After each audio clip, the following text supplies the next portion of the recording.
He was dying, dragged from the water with shattered bones and no breath left in him. His body trembling, his skin turning pale, his foot barely attached. A woman screamed. A man collapsed to his knees. Panic echoed through the corridors of the hospital as doctors shouted for blood and oxygen.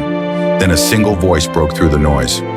Wait, I think he can survive this. But how do you survive something like that? How do you survive being held at the bottom of a 36-foot pool by the same creature you once trusted with your life? This is not fiction. This is the true story of Ken Peters, one of SeaWorld's most experienced trainers, and Kasatka, the orca he'd worked with for years. A killer whale, a captive predator, a ticking time bomb with a name. What happened that day was more than an accident. It was a moment of betrayal, a moment of awakening, a moment when the smiling illusion of marine entertainment cracked wide open. Why did Kasatka snap? And what really happened beneath the surface? When the cameras kept rolling, but the show turned into a life-or-death struggle. This is the true story of the orca that wouldn't let go. Before we dive in, make sure to hit that subscribe button, because the only way to uncover the truth is to stay with us to the end. Before the screams, before the headlines, there was just a boy standing on the wet California shore, staring out at the vast blue mystery of the Pacific, eyes wide, heart racing. Ken Peters was born with the ocean in his blood. Raised not far from San Diego's coast, his days were filled with tide pools, salt air, and dreams bigger than the horizon. While other kids played with toys, Ken devoured books on whales, sketched dolphins in his school notebooks, and spent long afternoons watching the waves, hoping, just hoping, to catch a glimpse of something more. One day I want to swim with whales, not just see them, know them. By the time he was 12, Ken had memorized every fact he could find about orcas. He knew their hunting patterns, their family structures, even the unique ways they spoke to one another through clicks and calls. To him, these weren't monsters of the deep. They were majestic, intelligent, almost human in their emotions. In his teen years, Ken volunteered at marine rescue centers, scrubbing tanks, carrying fish buckets, watching as seals and dolphins were nursed back to life. He didn't complain. He studied. He asked questions. He stayed late, because every second near the animals was a step closer to the world he wanted to live in. He would go on to study marine biology and animal behavior, not for prestige, not for a paycheck, but because he believed he could build a bridge between two worlds, ours and theirs. Most trainers enter the profession with deep love, but love doesn't always mean safety. These animals are powerful, unpredictable, wild even in captivity. Ken knew this. He had read about the incidents. Trainers pulled under, whales are becoming aggressive. But when you grow up loving something, you don't always see the danger. You see beauty, connection, trust. And it was that trust that would one day be tested. But before the tank, before Kasatka, there was just a young man stepping into SeaWorld for the first time, ready to live the dream. By the early 1990s, Ken Peters had done what most kids only dream of. He had joined SeaWorld San Diego, a world where dreams met spectacle, where human and animal danced on the edge of wonder. The mornings at Shamu Stadium were quiet, before the crowds, before the music, just the soft hum of filtration systems and the slow circles of giants beneath the glassy surface. And then there was her, Kasatka, captured in Icelandic waters in 1978 as just a calf. Ripped from her pod, from her mother, Kasatka had spent more than a decade in captivity by the time Ken met her. She was no ordinary orca. She was dominant, intelligent, a matriarch with the memory of wild oceans behind her eyes. Ken said, Kasatka was powerful, but with me, she was gentle. It felt like she saw into you. You couldn't fake confidence with her. She knew if you were scared. She knew if you were distracted. You had to earn her trust every single day. And somehow Ken did. Trainers would later say that Kasatka picked her people, that she had favorites. And with Ken, It wasn't just routine, it was something closer to a bond. Together they performed complex water ballets, synchronized spins, dramatic breaches, and choreographed dives. But it wasn't just the spectacle, it was the quiet moments, the in-between rehearsals where Kasatka would nuzzle him or follow his hand through the water like a curious child. Orcas in captivity develop relationships that can be intense. They form attachments. They learn us better than we learn them. Ken wasn't just her trainer. For Kasatka, he was part of her world, part of the small universe she was confined to.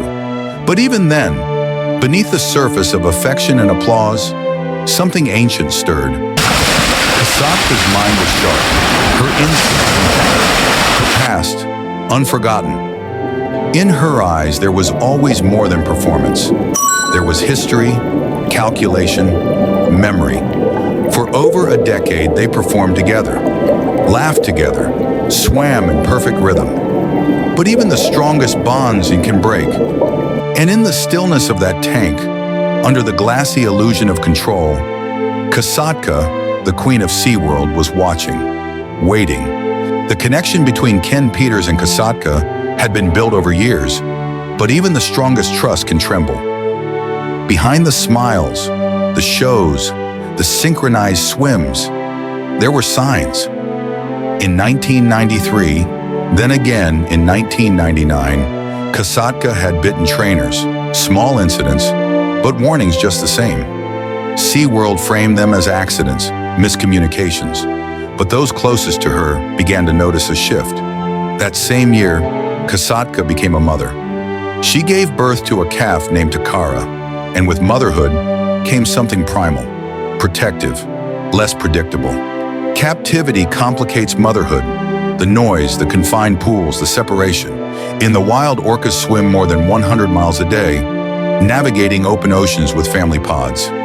Captive orcas can develop psychological distress, pacing, aggression, self-harm. What looks like obedience is often desperation.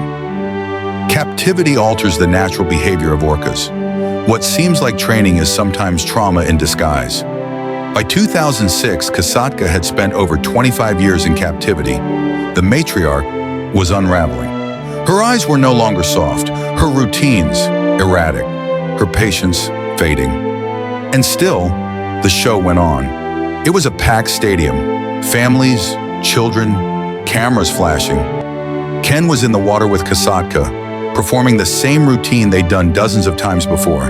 She leaped, she spun, she swam beside him, close and calm. Then, it happened. Without warning, Kasatka lunged forward and clamped her jaws around Ken's foot. The crowd froze. She pulled him under rather fast. The water turned chaotic. Trainers on the platform didn't move. Lifeguards stood frozen. Stay calm. Don't fight her. She's scared. Just breathe. Just breathe. Ken didn't struggle. He stroked her back, gently, hoping to calm her. She let him go, but only for a moment. She dragged him down again, deeper. For 40 seconds, Ken remained underwater, trapped, trying not to panic. Trainers screamed, sirens blared, and in the crowd, parents covered their children's eyes. She's not angry, she's lost, confused. I have to stay with her, show her I'm okay. Finally, when Kasatka surfaced, Ken floated beside her, alive but broken. His foot shattered, puncture wounds across his legs, but he had survived what few ever do, an attack by a killer whale in front of thousands. It wasn't rage, it wasn't rebellion, it was a warning. Ken Peters was pulled from the pool, battered, bleeding, but alive. He was rushed behind the scenes, past cheering crowds who had no idea what had just happened. Despite multiple puncture wounds and a shattered foot, Ken was calm, focused, as if he had prepared for that moment all his life. I never blamed her. I knew she didn't want to hurt me. She was trying to say something, and no one was listening, he whispered calmly. The incident wasn't made public, not immediately. No press conference, no footage. The video disappeared into SeaWorld's private archive. It would be years before the world saw what really happened beneath the surface that day. Internally, alarms had already been sounding. Kasatka had shown warning signs before. SeaWorld had records of her biting, of her stress, of her shifting behavior. SeaWorld said it was a rare accident, but insiders knew Kasatka had warned them before. Then came the investigations. OSHA, the Occupational Safety and Health Administration, launched an inquiry. Safety protocols were reviewed, internal documents examined. But SeaWorld remained quiet. No public statement of fault, no immediate fines, just silence and scrutiny. The truth is, this wasn't the first time, and it wouldn't be the last. SeaWorld knew these whales were under pressure. The signs were there. The attack raised deeper questions about captivity, about responsibility, about whether these magnificent creatures were safe to perform at all. And as the world would soon see, this was just the beginning. For years, the video of Kasatka dragging Ken Peters remained buried. But in 2010, that silence shattered. After the tragic death of senior trainer Dawn Brunchot, killed by another orca, Tilikum, OSHA hearings demanded every shred of SeaWorld's hidden history. And that's when it resurfaced. The Kasatka footage, the attack on Ken Peters, the calm trainer pulled under, again and again, by a whale he trusted. It was no longer a private incident. It became evidence. 3 years later, the world would see more than just the footage. They'd see the truth.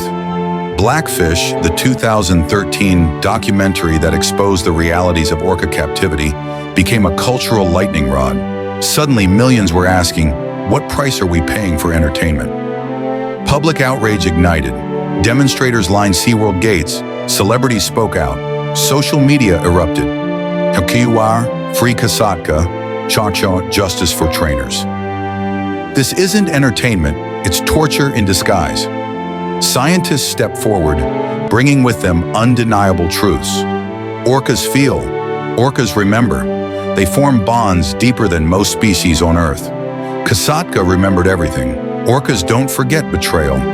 The world had seen the smiles, the waves, and the high-flying stunts.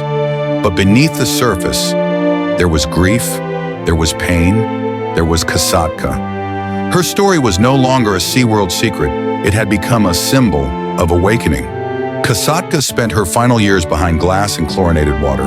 Decades after being taken from the wild, she never saw the ocean again. In 2017, SeaWorld announced she was gone. A bacterial lung infection, chronic and untreatable, had claimed her life. Her death wasn't sudden. It was the slow ending of a story that never had a choice.